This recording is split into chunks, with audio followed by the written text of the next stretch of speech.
Assalamualaikum warahmatullahi wabarakatuh. Halo teman-teman, kembali lagi dengan saya Anissa Zulfariana. Nah, di video kali ini saya akan memberikan video animasi terkait tentang bimbingan dan konseling, mulai dari pengertian, tujuan, fungsi, azas, dan prinsip bimbingan dan konseling. Nah, yang pertama kita akan membahas apa itu bimbingan dan konseling. Jadi, mengacu kepada Peraturan Menteri Pendidikan dan Kebudayaan Republik Indonesia Nomor 111 Tahun 2014 tentang bimbingan dan konseling pada pendidikan dasar dan pendidikan menengah. Nah, bimbingan dan konseling adalah suatu upaya memfasilitasi dan memandirikan peserta didik dalam rangka tercapainya perkembangan yang utuh dan optimal. Nah, selanjutnya, tujuan bimbingan dan konseling ada dua macam. Yang pertama itu ada tujuan umum dan yang kedua ada tujuan khusus. Tujuan umum layanan bimbingan dan konseling adalah membantu peserta didik atau konseli agar dapat mencapai kematangan dan kemandirian dalam kehidupannya serta menjalankan tugas-tugas perkembangannya yang mencakup aspek pribadi, sosial, belajar, karir secara utuh dan optimal.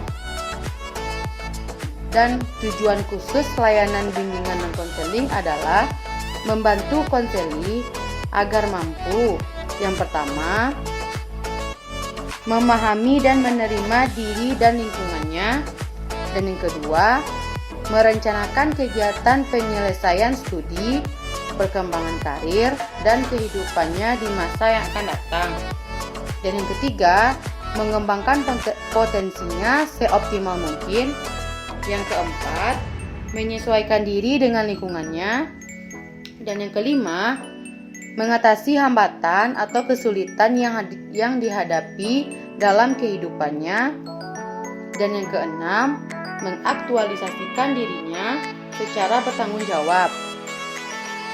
Dan selanjutnya kita masuk kepada fungsi layanan bimbingan dan konseling. Yang pertama itu ada fungsi pemahaman, yang kedua fungsi fasilitasi, dan yang ketiga fungsi penyesuaian, yang keempat fungsi penyaluran, yang kelima fungsi adaptasi, yang keenam fungsi pencegahan, yang ketujuh fungsi perbaikan, yang kedelapan fungsi pemeliharaan, yang kesembilan fungsi pengembangan, dan yang terakhir yaitu fungsi advokasi. Nah, selanjutnya kita masuk kepada azas layanan bimbingan dan konseling. Azas layanan bimbingan dan konseling ini yang pertama itu ada azas kerahasiaan, yang kedua azas kesukarelaan, yang ketiga azas keterbukaan, dan yang keempat azas keaktifan, yang kelima azas kemandirian, dan yang keenam azas kekinian, yang ketujuh azas kedinamisan, yang kedelapan azas keterpaduan, yang kesembilan azas keharmonisan, yang kesepuluh azas keahlian, dan yang terakhir ini yaitu azas Tuthuri Handayani. Nah, selanjutnya kita masuk kepada prinsip bimbingan dan konseling. Yang pertama itu, bimbingan dan konseling diperuntukkan bagi semua peserta didik atau konseli dan tidak diskriminatif. Yang kedua, bimbingan dan konseling sebagai proses individuasi. Dan yang ketiga, bimbingan dan konseling menekankan kepada nilai-nilai yang positif. Dan yang keempat, bimbingan dan konseling merupakan tanggung jawab bersama. Yang kelima, pengambilan keputusan merupakan hal yang esensial dalam bimbingan dan konseling. Dan yang keenam, bimbingan dan konseling berlangsung dalam berbagai setting atau adegan kehidupan.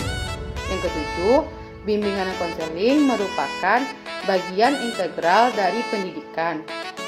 Yang kedelapan, bimbingan dan konseling dilaksanakan dalam bingkai budaya Indonesia. Dan yang kesembilan, bimbingan dan konseling bersifat fleksibel dan adaptif serta berkelanjutan.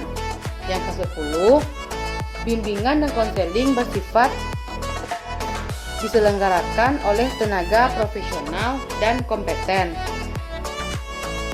Yang ke-11, program bimbingan dan konseling disusun berdasarkan hasil analisis kebutuhan peserta didik atau konseli dalam berbagai aspek perkembangan. Dan yang ke-12, program bimbingan dan konseling dievaluasi untuk mengetahui keberhasilan layanan dan pengembangan program lebih lanjut. Baiklah teman-teman, itulah cuplikan video saya terkait tentang BK. Semoga bermanfaat. Oh iya teman-teman, jangan lupa ya di like, comment, and share video saya ini. Terima kasih teman-teman semua. Assalamualaikum warahmatullahi wabarakatuh.